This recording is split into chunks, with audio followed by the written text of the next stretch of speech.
नमस्कार दर्शक बंधु आज सब जाणीनवा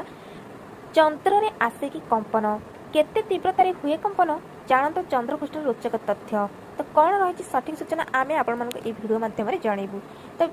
से भिडियो को गोटे लाइक कर दिखाँ और चैनल जब नुआ अच्छे चैनल को सब्सक्राइब कर दिखाँ और पाखे बेल दबे ऑल पर क्लिक कर दिखाँ जहाँफल आम नुआ नुआ नोटिफिकेशन सर्वप्रथम भिडियो आपण पाखे जाए पहुँच पार तो डेरी नक चलते भिडियो स्टार्ट करना चंद्रयान 3 सफल अवतरण पर चंद्र विषय जानापी बढ़ुची उत्कंठा अनेक नुआ नुआ तथ्य उपरक भी इसरो परदा हटाऊँगी यार भितर गोटे कथा बेस चर्चा रही कौन भूपृष्ठ पर चंद्रपृष्ठ में कौन कंपन आसी था अर्थात पृथ्वी में भूकंप व आर्थिक आसवे एक साधारण कथा प्राकृतिक कारण हो कि अन्य कारण पृथ्वी में होता है भूकंप किंतु कौन चंद्र भी आसी था कंपन आज्ञा हाँ चंद्र भी आसी था कंपन एक कथा को स्वीकार कर नासा सेठारे आसुवा कंपन को कहुए मून क्विक अर्थात चंद्र कंपन साधारण तो पृथ्वी में प्लेट चलन पर आसी था भूकंप किंतु मन क्विक आसबार अनेक कारण चिन्हट कर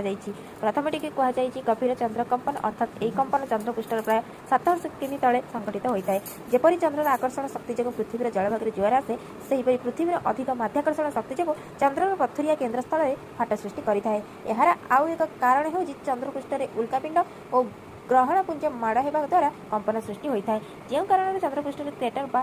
गहर देखा मिले यहीपरि तापमात्रा परिवर्तन जो भी सृष्टि होता है कंपन यह समय चंद्र तापमात्रा 0 ठारू 200 डिग्री पर्यंत तौक खसी जाए 2 सप्ताह चंद्र में घन अंधकार छाई रहे प्रबल ठंडा जो चंद्रपृष्ठ संकुचित होता है आउ से चंद्रपृष्ठ में कंपन सृष्टि हुए चंद्रपृष्ठ में कंपन आउ एक कारण को कहुए सालोमन क्विक बा क्षणस्थायी यह चंद्रपृष्ठर 20-30 किलोमीटर तले संघटित होता है 4 प्रकार मन क्विक बा चंद्र कंपन मध्य प्रथम 3टी मृदु भूकंप श्रेणी आसूची नासा वैज्ञानिक अनुଯାयी सालोमन क्विक कंपन तीव्रता रिक्टर स्केलर 5.5 पर्यंत होता है